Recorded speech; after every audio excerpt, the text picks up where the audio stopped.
الحمد لله وحده والصلاة والسلام على من لا نبي بعد أما بعد. சகோதரர்களே, அல்லாஹ் தஆலா இந்த இடத்தில் நம்மை ஒன்று சேர்த்தது போல் நாளை மறுமையில் சொர்க்கத்தில் உயர்ந்த சொர்க்கமான ஜன்னத்துல் ஃபிர்தௌஸ் என்ற சொர்க்கத்தில் என்னையும் என்னுடைய குடும்பத்தார்களையும் உங்களையும் உங்களுடைய குடும்பத்தார்களையும் ஒன்று சேர்ப்பானாக என துஆ செய்தவனாக இந்த வகுப்பை ஆரம்பம் செய்கின்றேன். அகீதத்து தௌஹீத் என்ற கிதாபை ஷேக் ஸாலிஹ் அல் ஃபௌசான் அவருடைய புத்தகத்தை நாம் வரிசையாக தொடர்ச்சியாக படித்து வருகின்றோம். கடைசியா நம்ம பார்த்திருந்தது ஷுரூத்து லா இலாஹா இல்லல்லாஹ், லா இலாஹா இல்லல்லாஹுடைய நிபந்தனைகள் 7 விஷயங்கள் அப்படிங்கிறத நம்ம பார்த்திருந்தோம். அப்படிதானே? என்னென்ன விஷயங்கள்?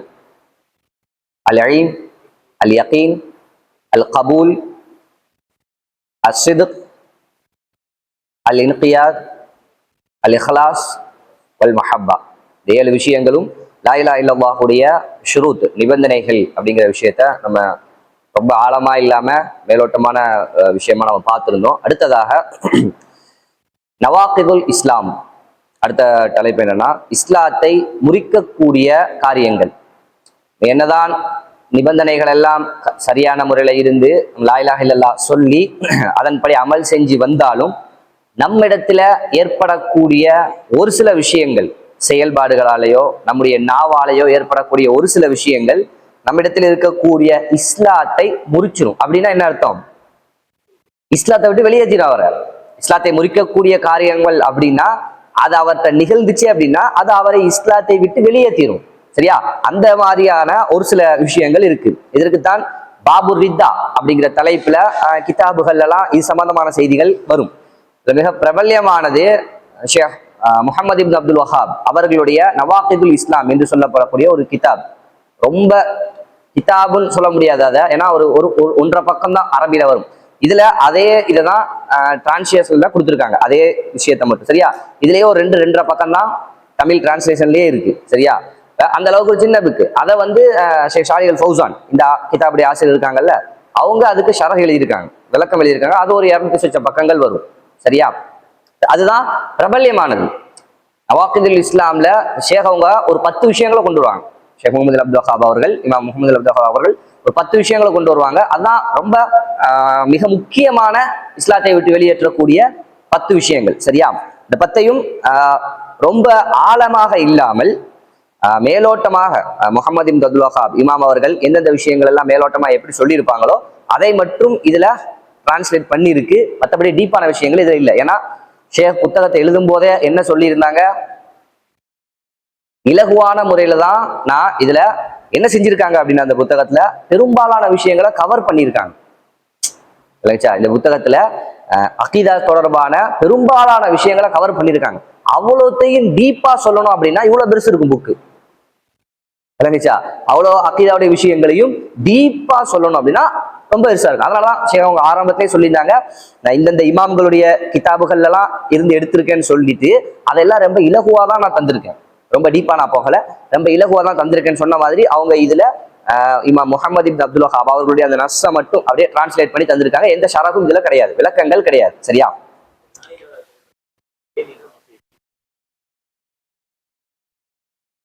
இதுல சொல்லப்பட்டது எக்ஸ்ட்ரா ஒண்ணு சொல்லப்படுதுன்னு நினைக்கிறேன். சரியா?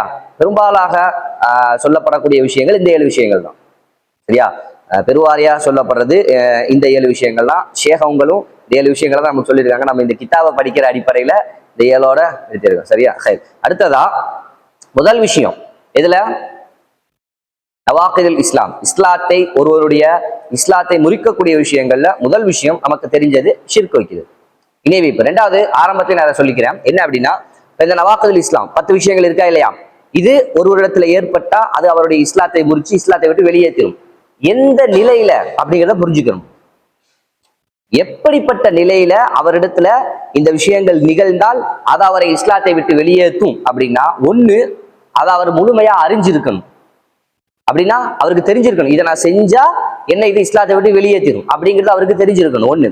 2வது ஒரு பொதுபோக்கான நிலையில ஒரு வேகத்துல அந்த விஷயங்களை செஞ்சிருக்க கூடாது. அவர் நல்ல விளங்கிய நிலையில சுய அறிவோடு சுய நினைவோடு தான் அந்த விஷயத்தை அவர் என்ன செஞ்சிருக்கணும், அவருக்கு தெரியுது நான் இதை செஞ்சா என்ன இது இஸ்லாத்தை விட்டு வெளியேற்றிடும், இருந்தாலும் நான் அதை செய்யறேன், இப்படி செஞ்சிருந்தாதான் அவர் என்ன செய்யாது, இஸ்லாத்தை விட்டு வெளியேற்றும். ஒரு வேகத்துல, ஒரு பொடும்போக்குல, சரியா, ஒரு கவனக்குறைவா செஞ்சுட்டாரு அப்படின்னாலும் அதை அவரை இஸ்லாத்தை விட்டு வெளியேற்றார். அதே மாதிரி நிர்பந்தம் இல்லாத நிலையை செஞ்சிருக்கணும். ஒரு நிர்பந்தமான சூழல்கள்ல இதுல ஏதாவது ஒரு விஷயத்த செஞ்சாலும் அவர் என்ன செய்யாது, இஸ்லாத்தை விட்டு அவரை வெளியேற்றாது. அப்ப என்ன ஒண்ணு புரிஞ்சுக்கணும், இது இஸ்லாத்தை விட்டு வெளியேற்றுங்கிற அறிவு அவருக்கு இருக்கணும். சுய நினைவோடு எந்த ஒரு நிர்பந்தமும் இல்லாமல் இந்த 10 விஷயங்கள்ல ஏதாவது ஒண்ணு நடந்தாதான் அதை என்ன செய்ய, அவரை இஸ்லாத்தை விட்டு வெளியேற்றும். ஆனாலும் இது இறைவனோடு தொடர்புடைய நாம் செய்யக்கூடிய ஒரு பாவம். இந்த 10 விஷயங்கள் இருக்குதானே, இது எல்லாம் ஒருத்தர் விபச்சாரம் செய்யறான், சரியா, அல்லது வேற ஏதாவது மார்க்கத்துடைய பாவங்களை செய்யறான் அப்படின்னா என்ன அர்த்தம், தனக்கான ஒரு அநியாயத்தை செஞ்சுக்கிறான்னு அர்த்தம். இது இந்த 10 விஷயங்கள் ஒருத்தர் செய்யறான் அப்படின்னா இறைவனுக்கு ஒரு குஃப்ரு செய்யறான்னு அர்த்தம். அப்ப அந்த விஷயங்கள்ல நான் தெரிஞ்சு செஞ்சேன்னா என்ன இஸ்லாத்தை விட்டு வெளியேற்றும். தெரியாமல் கூட என்னிடத்துல இந்த விஷயங்கள் எதுவும் நடந்துடக்கூடாதுங்கிறதுல ரொம்ப கவனமா இருக்கும். ஒரு வேகத்துல ஒரு வார்த்தை வந்துடுறது, என்னை அறியாம கூட இந்த வார்த்தைகள்ல ஏதாவது ஒண்ணு பேசிடுறதுல நான் ரொம்ப கவனமா இருக்கேன், இது எதுவும் என்கிட்ட நடந்துடக்கூடாது அப்படின்னு. ஏன் நான் எனக்கான ஒரு பாவத்தை செஞ்சா நான் அல்லாஹ் தஆலா எனக்கு மன்னிப்பான், அவரோட மன்னிப்பு கேட்டு நான் மீண்டுக்கலாம். ரெண்டாவது, அல்லாஹ்விற்கு இணை குஃப்ரான ஒரு செயலை, ஒரு வார்த்தையை நான் பேசிடுறது என்பது மிக பயங்கரமானது. தெரிஞ்சு செஞ்சா அது அவனுடைய இஸ்லாத்தையே இல்லாம ஆக்கும் அப்படின்னா தெரியாமல் செய்வதும் அது என்னதுதான், மோசமான ஒரு விஷயம் தான். அந்த விஷயத்திலையும் நம்ம ரொம்ப கவனமா இருந்துக்கணும், சரியா. அப்ப படிக்கிறதுக்கு முன்னாடி என்ன விளங்கியாச்சு, எந்த நிலையில அவர் இந்த 10ல ஏதாவது ஒண்ணு செஞ்சா அவரை அது இஸ்லாத்தை விட்டு வெளியேற்றும் அப்படிங்கிற விஷயத்தையும் புரிஞ்சுக்கணும். ஏன், சரியா. முதல் விஷயம் என்ன அப்படின்னா ஷிர்க் வைக்கிறது. நம்மளுக்கு விளங்கின ஒண்ணு, இணை வச்சாரு அப்படின்னா அது எந்த வகையான இணை வைப்பாக இருந்தாலும் சரி, அல்லாஹ்வுக்கு இணை வச்சுட்டாரு அப்படின்னா அது என்ன செஞ்சிடும், அவரை இஸ்லாத்தை விட்டு வெளியேற்றும், சரியா. இன்னல்லாஹ் லா யக்ஃபிரு அய்யுஷ்ரக பிஹி வ யக்ஃபிரு மா தூன ஸாலிக லிமன் யஷா. மறுமையில் அல்லாஹ் தஆலா தன்னை இணை வைக்காத நிலையில் எந்த பாவத்தோடு வந்தாலும் சரி அங்க மன்னிப்பு கிடைப்பதற்கான சாத்தியக்கூறுகள் உண்டு. அவருடைய நன்மைகள் காரணமாக, அவருக்கு கிடைக்கக்கூடிய பரிந்துரைகள் காரணமாக நிறைய வழிகள் அல்லாஹ் தஆலா மறுமையில வச்சிருக்கான் ஒருத்தருக்கு அவருடைய பாவங்களை மன்னிப்பதற்கு, சரியா. அதல்லாமல் இணை வைப்பு என்ற பாவத்தோடு நாளை மறுமையில ஒருத்தர் வந்திருந்தாரு அப்படின்னா மற்ற பாவங்கள் எதையும் அங்க பெருசா பார்க்க தேவையில்லை. அவர் செய்திருக்கக்கூடிய நன்மைகள் எதுவும் அங்க நிக்காது. எந்த ஒரு பாவம் மட்டும் தனியா நிற்கும், இணை வைப்பு அந்த ஒன்று இருந்துச்சுன்னா அங்க மன்னிப்பு அப்படிங்கிறதுக்கான எந்த ஒரு சாத்தியக்கூறும் இருக்காது, சரியா. அதே மாதிரி இன்னொரு வசனத்துல இன்னஹு மை யுஷ்ரிகு பில்லாஹ், எவர் ஒரு அல்லாஹ்வுக்கு இணை வைத்து விட்டாரோ ஃபக்கத் ஹர்ரமல்லாஹு அலைஹில் ஜன்னah, அல்லாஹ் தஆலா அவருக்கு சொர்க்கத்தை ஹராம் ஆக்கிட்டான். சொர்க்கம் ஹராம் அப்படின்னா அந்த பக்கம் போகவே முடியாது. நீ தண்டனைகளுக்கு பிறகோ பாவங்களுக்கு நீ நரகத்தை வேதனை அனுபவிச்சதுக்கு பிறகோ நரகத்துக்கு சொர்க்கத்தை பக்கம் செல்றது என்ற கணக்கே அங்கு கிடையாது, இணை வைப்பு என்கின்ற நிலையில போனா, சரியா. ஒமஅவாஹுன்னார், அவருடைய தங்குமிடம் நரகம். ஒமாலில் வாலிமீன மின் அன்சார், அநியாயக்காரர்களுக்கு உதவி செய்பவர்கள் யாரும் கிடையாது அப்படின்னு அல்லாஹ் தஆலா சொல்றான். இணை வைத்த நிலையில் யாராவது ஒருவர் நாளை மறுமையில் அல்லாஹ்வை சந்தித்தால் இந்த ஒரு பாவத்தை, இந்த இஸ்லாத்தை முறிக்கக்கூடிய காரியங்களை இந்த ஒன்றை ஒருத்தர் செஞ்சார் அப்படின்னா அது இஸ்லாத்தை விட்டு அவரை வெளியேற்றும், சரியா. முதல் விஷயம். இரண்டாவது, அல்லாஹ்விற்கும் தனக்கும் அல்லாஹ்விற்கும் மத்தியில இடைத்தரகர்களை வசீலா ஏற்படுத்தி கொள்வது. மக்கத்து காஃபிர்கள்ட்ட முஷ்ரிக்குகள்ட்ட இருந்த ஒரு விஷயம் என்ன, இந்த விஷயங்கள் தான், சரியா. அவங்க தான் நேரடியாக அல்லாஹ்விடத்துல கேட்க முடியாது, எங்களுக்கு ஒரு தேவையை நாங்க நேரடியாக அல்லாஹ்விடத்துல கேட்க முடியாது, அல்லாஹ்வை எங்களால் நெருங்க முடியாது. அதனால நல்ல மனிதர்களான இவர்கள் மூலமாக நாங்கள் அல்லாஹ்ட்ட கேட்கிறோம். நாளை மறுமையில் எங்களுக்காக பாவ மன்னிப்பு கேட்பதற்காக, சிபாரிசு செய்வதற்காக, எங்களுக்கு தேவையான விஷயங்களை கேட்பதற்காக இவர்கள் மூலமாக நாங்கள் அல்லாஹ்வை நெருங்குறோம் அப்படின்னு தங்களுக்கு மத்தியில ஒரு நடுத்தரகலைகளை ஏற்படுத்திக் கொள்வது, இது என்ன செய்யணும், இஸ்லாத்தை விட்டு வெளியேற்றிடும். ஏன்னா மார்க்கம் நமக்கு கத்து தர்றது என்ன, இதா சஅலக இபாதி அன்னி ஃபஇன்னி கரீப், அல்லாஹ் தஆலா சொல்றான், என்னுடைய அடியார்கள் என்னை பற்றி கேட்டால் நான் பக்கத்துல இருக்கேன்னு சொல்லுங்க, நான் அவர்களுக்கு பக்கத்துல இருக்கேன். இன்னி கரீப், நான் ரொம்ப பக்கத்துல இருக்கேன், அதாவது என்னிடத்துல அவர்கள் கேட்டா நான் பதிலளிப்பேன். இபாதி அன்னி ஃபஇன்னி கரீப் உஜீபு தஅவத்த தாஇ இதா தஆனி, என்னிடத்துல கேட்பவர்கள் கேட்டால் நான் பதிலளிப்பேன் அல்லாஹ் தஆலா சொல்றான். நேரடியான வசனம் இது. நம்ம ஏதாவது எந்த தேவையை கேட்பதாக இருந்தாலும் சரி, உலக ரீதியான தேவையை கேட்பதாக இருந்தாலும் சரி, மறுமை தொடர்பான விஷயங்களை கேட்பதாக இருந்தாலும் சரி, நேரடியாக அல்லாஹ் இடத்துல கேட்கணும், அதுதான் சரியானது. இல்ல எனக்கு நடுவுல ஒரு இடைத்தரகர்களை ஆக்கிக் கொள்வது என்பது, அதுல குறிப்பா இறந்தவர்களை, இப்ப நான் ஒருத்தர்கிட்ட ஒரு நல்ல மனிதர்கிட்ட துவா செய்ய சொல்லி கேட்பது என்பது வேற, அவரால் கேட்க முடியும், அவர் ஒரு நல்ல மனிதர், வாழ்ந்து கொண்டிருக்கக்கூடிய மனிதர். ஒரு அறிஞரை நான் பாக்குறேன், ஒரு மார்க்க அறிஞரை மார்க்க விளக்க முடிய ஒரு அறிஞர், ஒரு மூத்த அறிஞரை நான் பார்த்தேன். அவர்கள்ட்ட எனக்காக அல்லாஹ் இடத்துல துவா செய்யுங்க, எனக்காக அல்லாஹ் இடத்துல பாவ மன்னிப்பு கேட்க தேடுங்க, எனக்கு அல்லாஹ்வுத்தாலா மார்க்க விளக்கத்தை கொடுக்கணும்னு அல்லாஹ்வோட துவா செய்யும். இதெல்லாம் பிரச்சனை இல்லை. அல்லாஹ்வுடைய தூதத்தை அந்த செயல்களை பார்க்குறோம், சஹாபாக்கள் இந்த செயல்களை பார்க்குறோம், இது பிரச்சனை இல்லை. தனக்கு நான் அல்லாஹ்வுக்கு மத்தியில் இடைத்தரகளை ஆக்கிக் கொள்வது இறந்தவர்கள் மூலமாக. சரியா? அது என்ன செய்யும்? ஒருத்தர இஸ்லாத்தை விட்டு வெளியேற்றிடும். அந்த நிபந்தனைகளோடு இருந்தால், ஆரம்பத்துல நம்ம நிபந்தனைகள் சொன்னோம் தானே, அந்த நிபந்தனைகளோடு தெரிஞ்சு விளங்கி இதை ஒருத்தர் செய்வாரே ஆனால் அது என்ன செஞ்சிடாவல இஸ்லாத்தை விட்டு வெளியேற்றிடும். இல்லைன்னாலும் அது என்னவாயிரும்? ஒரு பெரிய ஒரு தவறு. விளங்காம தெரியாம செஞ்சாலும் ஒரு பெரிய ஒரு தவறு. மூணாவது, காஃபிர்களை காஃபிர்னு சொல்றதுல இருந்து தயங்குறது. வெளிப்படையான காஃபிர், சரியா? முஸ்லிம்கள்ல குஃப்ருக்குரிய செயல்பாடுகளை செய்யறாங்கல்ல, அவங்களை இங்க பத்தி பேசல.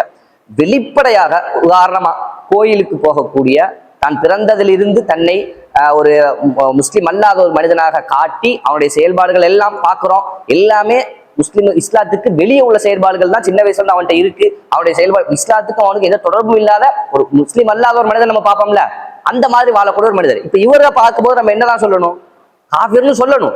அதுல போய்கிட்டு இல்ல அவரை காஃபிர்னால சொல்ல முடியாது, அதுல எனக்கு சந்தேகம் இருக்கு அப்படின்னா என்ன முடிஞ்சுது? நம்மளுடைய ஈமானாவது பாதிச்சிருச்சு. இஸ்லாத்தை விட்டு வெளியேற்ற போகக்கூடிய ஒரு செயலை அவர் செஞ்சுட்டாருன்னு அர்த்தம். இஸ்லாத்துல ஒருத்தர் குஃப்ருக்குள்ள செயலை செஞ்சா அது ரெண்டாவது.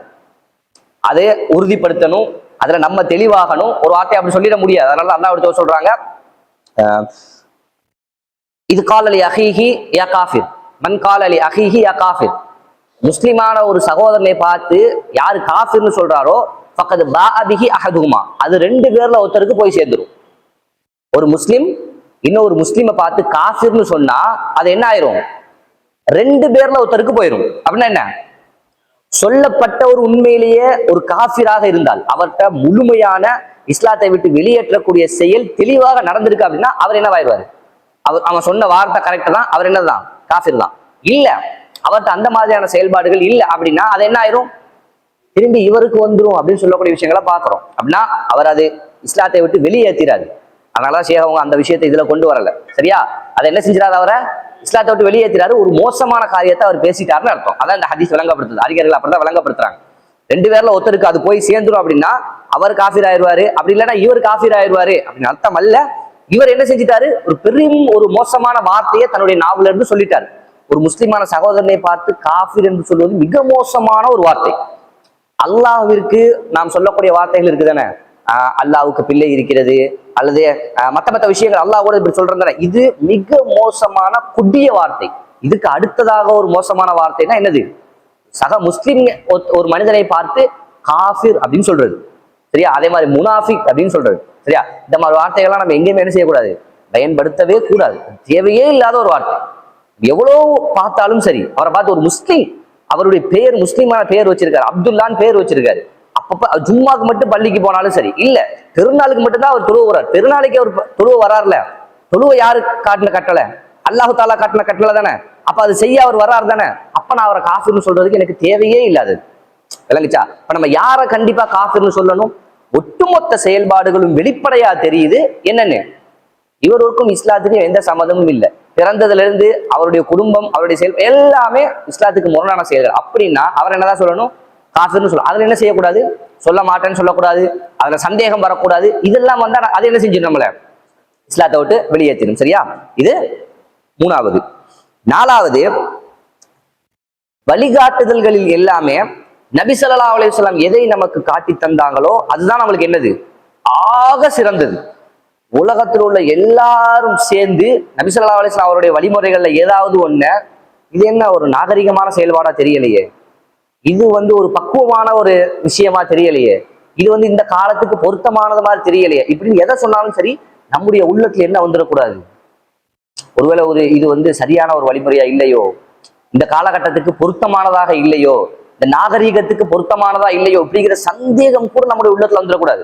அல்லாஹ்வுடைய தூதருடைய செயல்பாடுகள் தாடி வைக்கிறதா இருக்கலாம், கரண்டைக்கு கீழே ஆடை அணிவதா இருக்கலாம், மற்றபடி அல்லாஹ்வுடைய தூதர் நமக்கு என்னென்னலாம் காட்டி தந்திருக்காங்களோ அந்த வழிகள்ல எதுலையுமே நம்மளுக்கு என்ன செஞ்சிடக்கூடாது?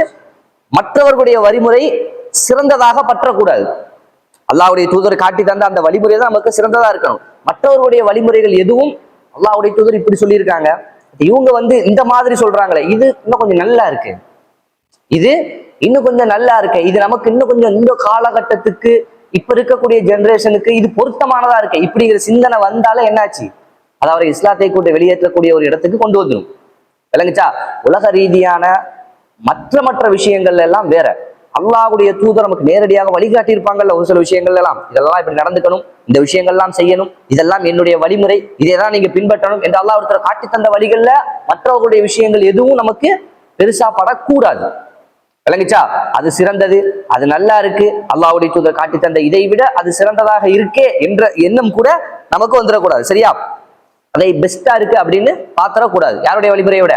அல்லாஹ்வுடைய தூதருடைய வழிமுறையை விட. சரியா? இது 4வது. 5வது விஷயம் என்னன்னா, அல்லாஹ்வுடைய தூதர் கொண்டு வந்த இந்த சட்டங்கள்ல வெறுப்பு வருவது. அவர் செய்யறாரு, அவரு அந்த காரியத்தை செய்யறாரு, ஆனா அது சம்பந்தமான வெறுப்பு அவருடைய உள்ளத்துல இருக்குன்னா அதுவும் அவர் இஸ்லாத்தை விட்டு வெளியேற்றும். செய்யாம, இதுக்கு முன்னாடி நம்ம பார்த்தது செய்யாம இருக்கிறது, அதை விட மற்றவருடைய சட்டத்தை சிறப்பா பார்க்கறது, அதுவும் இஸ்லாத்தை விட்டு வெளியேற்றும். மற்றது சிறப்பா பார்க்கல, இதைதான் வச்சிருக்காரு அவரு. அல்லாஹ்வுடைய தூதருடைய வழிமுறையை தான் பின்பற்றுறாரு, அதை தான் செய்யறாரு, ஆனா அதுல அவருக்கு ஒரு வெறுப்பு இருக்கு, பிடிக்காம செய்யறாரு, அதுவும் என்ன செஞ்சிடும்? இஸ்லாத்தை விட்டு வெளியேற்றிடும். உதாரணமா தாடி வச்சிருக்காரு, தாடி மார்க்கம் வைக்க சொல்லி இருக்கு அப்படின்னு தாடி பெருசா வச்சிருக்காரு, ஆனா உள்ளத்துல ஒரு வெறுப்பு இருக்கு. என்னடா இது, எதுக்கு இப்படி போட்டு தாடி வச்சுக்கிட்டு, மார்க்க நம்ம தொழுகிறோம், ஜக்காத்து கொடுக்குறோம், நோன்பு வைக்கிறோம், இதெல்லாம் தான் நம்மளுக்கு மார்க்கம்னு தெரியுதாங்க, எதுக்கு இவ்வளவு பெருசா தாடி வச்சுக்கிட்டு, இது ஒரு ஒரு ஒரு ஒரு வித்தியாசமான தோற்றமா இருக்கேன் மக்களுக்கு மத்தியில, இந்த எண்ணம்லாம் என்ன ஆயிரும்? தாடி வைக்காம இருக்கிறாரு, குறைக்கிறாரு, அதெல்லாம் 2வது பட்சம். சரியா? அது நம்ம விளங்கப்படுத்தணும், அவங்களுக்கு தெரியப்படுத்தணும், அது முக்கியத்துவத்தை சொல்லணும், அது 2வது. அதுக்கு அவருடைய ஈமானுக்கும் அது நேரடியான பாதிப்பு இல்லை, வெளியேற்றக்கூடிய பாதிப்பு இல்லை. வெறுக்கிறார்ல, அதை வெறுக்கிறார் தானே, அது அவருடைய ஈமான்ல பாதிப்பு, அடி வேர்ல பாதிப்பு ஏற்படுத்துது. சரியா? இப்ப இந்த மாதிரி நினைக்கிறது, ஒருத்தர் ஜக்காத்தை கொடுத்துடுறாரு, சரியா, எல்லா வகையான மக்க விஷயங்களையும் செஞ்சிடறாரு, ஆனா அவருக்கு பிடிக்கல. நான் சம்பாதிச்சது, நான் கஷ்டப்பட்டு சம்பாதிச்சேன், அப்பப்ப என்னால முடிஞ்ச தர்மங்களை நான் செய்யறேன், இருந்தும் நான் ஏன் வருஷத்துக்கு ஒரு 2.5% என்னுடைய பொருளாதாரத்துல தான் எடுத்து கொடுக்கணும், ஆனா அவர் கொடுத்துடுறாரு. அவர் என்ன செஞ்சாரு? வருஷம் ஜக்காத்தா, உதாரணமா இப்ப இஸ்லாமிய ஆட்சி இருந்துச்சுன்னு அங்க இது நடக்க வாய்ப்பு உண்டு, அவங்க என்ன செய்வாங்க? எடுத்துருவாங்க. அல்லாஹ்வுடைய தூதர் சஹாபாக்களை அனுப்பி என்ன செய்வாங்க? ஜக்காத்து பொருளை வாங்கிட்டு வாங்கன்னு அனுப்புவாங்க, கொடுத்துதான் ஆகணும். அந்த மாதிரி கொடுக்கக்கூடிய ஒரு நிலைமை இருந்தா கொடுக்குறாரு, ஆனா உள்ளத்துல வெறுப்பு இருக்கு, பிடிக்காம கொடுக்குறாரு அப்படின்னால அது என்ன செஞ்சிடும்? அவர் அதை இஸ்லாத்தை விட்டு வெளியேற்றிடும். விளங்குச்சா? வழக்கமா மனிதர்களுடைய வளமை என்ன? திருமணம் செய்யும் போது நான் ஒரு பொண்ணுக்கு வாழ்க்கை கொடுக்குறேன் அப்படிங்கிற அடிப்படையில அந்த பொண்ணிடத்துல இருந்து ஏதாவது நான் வந்து ஒரு அன்பளிப்பா வாங்கிக்கிறது தான், அவருடைய தந்தைகிட்ட இருந்து நகையாகவோ பொருளாகவோ பணமாகவோ வாங்குறது தானே உலக வழக்கம், அப்படித்தானே செய்யணும். நான் ஏன் மகர்ன்ற பேர்ல அந்த பெண்ணுக்கு நான் காசு கொடுக்கணும்? அதுவும் அந்த பெண்ணு எவ்வளவு கேட்கிறாங்களோ அவ்வளோத்த கொடுக்கணும். அவர் கொடுத்துட்டாரு, ஆனா அவர் என்ன செஞ்சிட்டாரு? கொடுத்துட்டாரு, ஆனா அவர் கொடுத்ததுல ஒரு திருப்தி இல்லை, வெறுப்பு இருக்கு, எதுக்கு நான் கொடுக்கணும்? சமுதாயம் இப்படி ஆக்கி வச்சிருக்கு, இஸ்லாத்தையும் எப்படி மாதிரி ஒரு கட்டளை எல்லாம் போட்டு வச்சிருக்காங்க, இதெல்லாம் என்ன செஞ்சிடும்? இஸ்லாத்தை வெளியேற்றிடும்.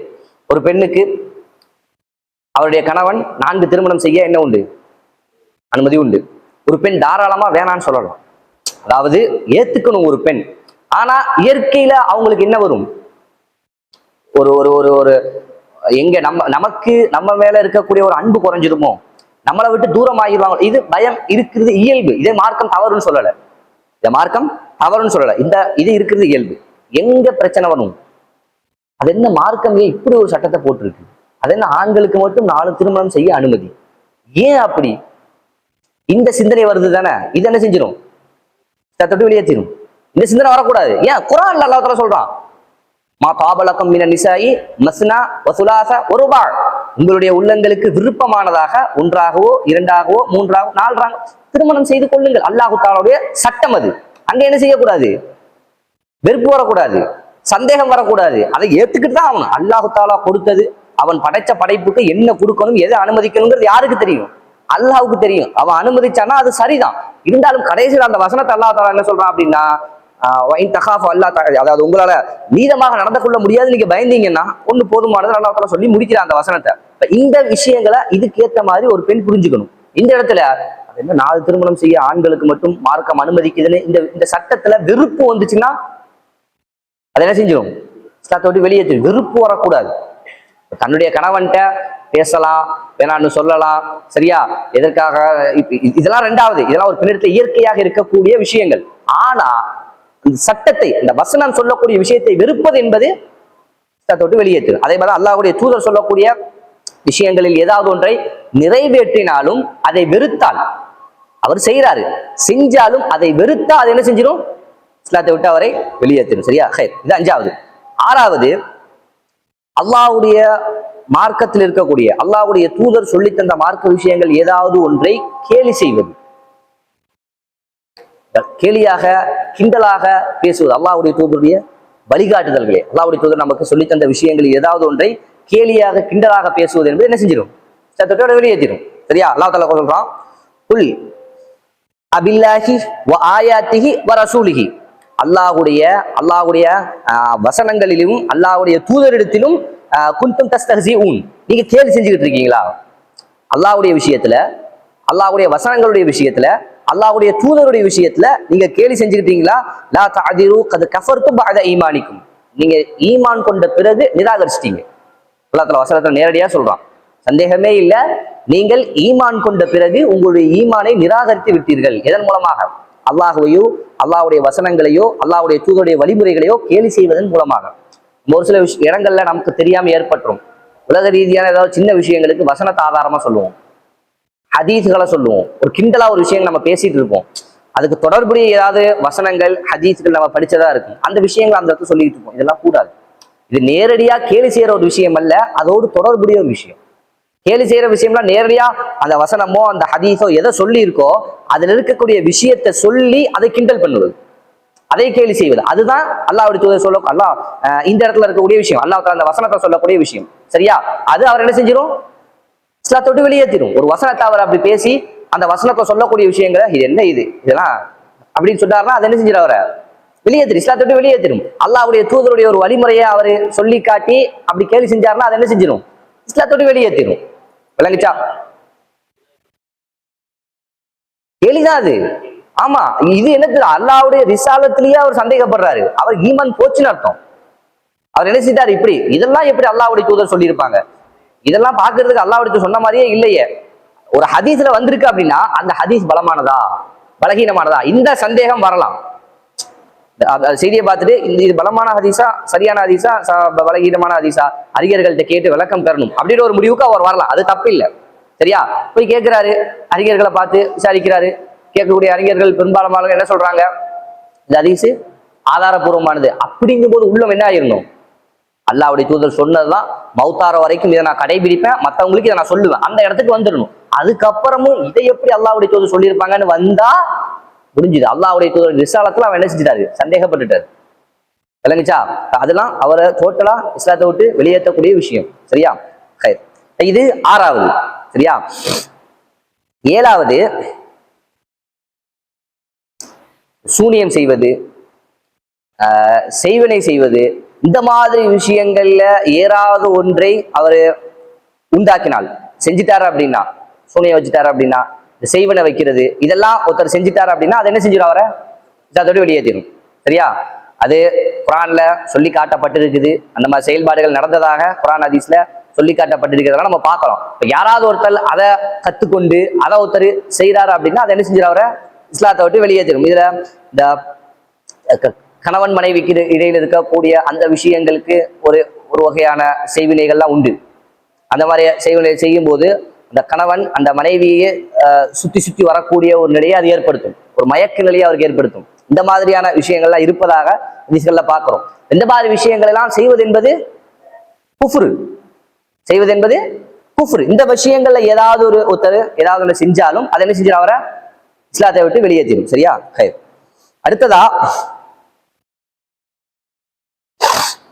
எட்டாவது, இஸ்லாத்திற்கு எதிராக காஃபிர்களுக்கு உதவி செய்வது.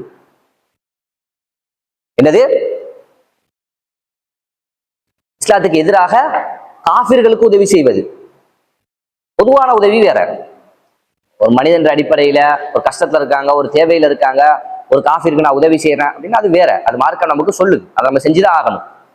இஸ்லாத்திற்கு எதிராக இஸ்லாத்தை அழிப்பதற்கு இது யார் பார்த்த வேலை? முனாஃபிக்குகள் பார்த்த வேலை. மதீனாவுல இருந்து முனாஃபிக்குகள் அதைதான் பண்ணாங்க. எப்படி யூதர்களோடு தொடர்பு கொண்டு இஸ்லாத்தை அளிக்கிறது, எப்படி காஃபிர்களோடு குறைஷிகளோடு தொடர்பு கொண்டு இஸ்லாத்தை அளிக்கிறது. இந்த வேலை தான் அவங்க மதீனாவில இருந்து மதீனாவை விட்டு விரட்டுற வரைக்கும் பனு குறைதாவோ மத்த 3 கூட்டங்களோ பார்த்த வேலை இந்த வேலை தான். சரியா? அல்லாஹ் தான் குர்ஆன்லயே சொல்லி காட்டுறான். அல்லாஹ்வுடைய தூதர் அதான் வெளிப்படுத்துறாங்க. இப்ப யார் ஒருவர் இஸ்லாத்துக்குள்ள இருந்து இஸ்லாத்தை அழிப்பதற்காக இஸ்லாமுடைய எதிரிகளுக்கு காஃபிர்களுக்கு உதவி செய்கிறாரோ அதை என்ன செஞ்சிடாவர இஸ்லாத்தோடு வெளியேற்றணும். சரியா? இதெல்லாமே எப்போ அந்த நிபந்தனைகள் இருக்கணும். நான் என்ன செய்யறேன், சரியா, இது செஞ்சா எனக்கு என்ன விளைவை ஏற்படுத்தும், இதெல்லாம் விளங்கி தெரிஞ்சு ஒருத்தர் இந்த மாதிரி நான் முஸ்லிம்களுக்கு எதிராக அவங்களுடைய மார்க்கத்துக்கு எதிராக எதிரிகளுக்கு உதவி செய்வது என்பது என்ன இஸ்லாத்தை விட்டு வெளியேற்றிடும் என்பதை ஒருத்தர் தெரிஞ்சிருந்து விளங்கியிருந்து எந்த ஒரு நிர்பந்தமும் இல்லாத சூழல்ல இப்படி எதிரிகளுக்கு ஒருத்தர் உதவி செய்யறாரா அப்படின்னா அதை என்ன செஞ்சிடாவர இஸ்லாத்தை விட்டு வெளியேற்றிடும். சரியா? காஃபிரா போயிடுவார். அவரு விளங்கி தெரிஞ்சு உணர்ந்து அந்த அறிவோட எந்த நிர்பந்தமும் இல்லாமல் ஒருத்தர் இந்த 10 விஷயங்கள்ல ஏதாவது ஒன்று செஞ்சா அவர் என்னது இஸ்லாத்தை விட்டு வெளியேற்று போய்கிறார். நவாக்கிதுல் இஸ்லாம்னா அவருடைய இஸ்லாத்தை முறிச்சிரும்னு அர்த்தம். முறிச்சிரும்னா என்ன, அவர்கிட்ட இஸ்லாம் கிடையாது, அவர் நிராகரிச்சுட்டாருன்னு அர்த்தம். விளங்கிச்சா?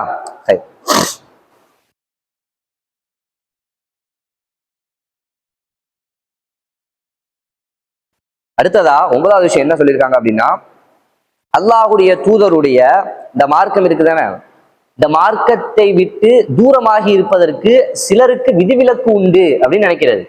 இது சூஃபிகள் இடத்துல உண்டு. சூஃபிகள் இடத்துல அவர்களுடைய அந்த அறிஞர்கள், அவர்களுடைய அந்த ஆபிதுகள், அவர்களுக்கெல்லாம் ஒரு தரம் வச்சிருப்பாங்க. என்ன அப்படின்னா, முதல்ல சேரும்போது ஒரு ஒரு ஒரு கற்கக்கூடிய ஒரு இடத்துல சேருவாரு. அந்த அந்த அவங்களோட சேரும்போது கொஞ்ச தரம் போக போக அப்படியே ஸ்டாண்டர்ட் உயரும் அவங்களுடைய செயல்பாடு, நம்பிக்கை. இதுல உச்சகட்டமா கடைசி தரத்துக்கு வந்துருவார்ல, அவர் எப்படிப்பட்டவர்னா, அவருக்கு தொழுக கடமை இல்லை, எந்த பாவமும் அவருக்கு பாவம் இல்லை. விளங்குச்சா? அவர் அல்லாஹ்வை வணங்க தேவையில்லை. இருந்த இடத்துல இருந்து காபாவை தவாப் செய்வாரு, ஹஜ்ஜி செய்வாரு. அவருக்கு எந்த கடமையும் இல்லை, எந்த பாவமும் இல்லை. இப்படி ஒரு சில மனிதர்கள் இந்த நிலையை அடைவாங்க இப்படின்னு ஒருத்தர் நம்பினார்னா அது என்னது இஸ்லாத்தோடு வெளியேற்றிடும். யாரா இருந்தாலும் சரி, நபியாக இருந்தாலும் சரி, மௌத்தா போற வரைக்கும் என்னது குர்ஆனும் ஹதீஸும் என்ன சட்டங்களை எல்லாம் சொல்லி இருக்குதோ அதெல்லாம் எல்லாருக்கும் என்ன செய்யும், பொருந்தும். நபிமார்களுக்கே பொருந்தும்னா அடுத்து வரக்கூடிய நம் சாதாரண மனிதர்களுக்கு இதுல யாரும் விதிவிலக்கு அல்ல. அல்லாஹ்வுடைய மார்க்கத்துல யாரும் விதிவிலக்கு அல்ல, எல்லாருக்கும் ஒரே சட்டம் தான். விளங்குச்சா? ஜக்காத்து கொடுக்கக்கூடிய அளவிற்கு பொருளாதாரம் ஒருத்தனுக்கு வந்துருச்சு அப்படின்னா அவன் என்ன செஞ்சுதான் ஆகணும், யாராக இருந்தாலும் ஜக்காத்து கொடுத்துதான் ஆகணும். விளங்குச்சா? பாலிக ஆயிட்டாரு, வயது வந்துருச்சு, தொழக்கூடிய வயது வந்துருச்சு, என்ன செஞ்சாகணும், 5 வக்தும் கடமை தொழுதுதான் ஆகணும். எப்ப வரைக்கும்? மௌத்தா போற வரைக்கும், ரூஹு பிரியிற வரைக்கும் என்ன செஞ்சுதான் ஆகணும், தொழுதுதான் ஆகணும். இப்படி யாராவது ஒருத்தர் இந்த மாதிரி அவர் ஒரு நிலையை அடைஞ்சிட்டாரு, ஒரு முக்தி நிலையை அடைஞ்சிட்டாரு, இவருக்கு இனிமே கடமைகள் கிடையாது, இவருக்கு இனிமே பாவங்கள் கிடையாது, சரியா, அல்லாஹ்வுக்கும் அவருக்குமான நேரடியான தொடர்பு வந்துருச்சு, இந்த மாதிரி எல்லாம் பேசி ஒரு சிலரை மார்க்கத்தை விட்டு விலக்கி வைப்பது, தூரமாக்கி வைப்பது, இவங்களுக்கு எந்த கடமைகளும் இல்லை நினைப்பது, அவங்களுக்கு ஆல்ரெடி இஸ்லாம் போச்சு. சரியா? அவங்களுக்கு அந்த மாதிரி இருக்குன்னு நம்ம நம்புறது என்ன செஞ்சிடும், நம்மளே இஸ்லாத்தை விட்டு வெளியேற்றிடும். விளங்குச்சா? இது 9வது. 10வது விஷயம் என்னன்னா, அல்லாஹ்வுடைய மார்க்கத்தை புறக்கணித்து திரும்பிக் கொள்வது, அல்லாஹ்வுடைய மார்க்கத்தை கற்றுக்கொள்ளாமல் புறக்கணிப்பது, மார்க்க விஷயங்களை கற்றுக்கொள்ளாமல் புறக்கணிப்பது, அதை செயல்படுத்தாமல் இருப்பது, இதெல்லாம் இஸ்லாத்தை விட்டு அவரை வெளியேற்றிடும் அப்படின்னு சொல்றாங்க. அதாவது என்னன்னா, வல்லதீன கஃபரு அம்மா உந்திரு முஅரிதுன், நிராகரிப்பவர்கள் யார் அப்படின்னா, அவர்களுக்கு எதை கொண்டும் உபதேசம் செய்யப்பட்டதோ அதை அவர்கள் புறக்கணிக்கிறார்கள்.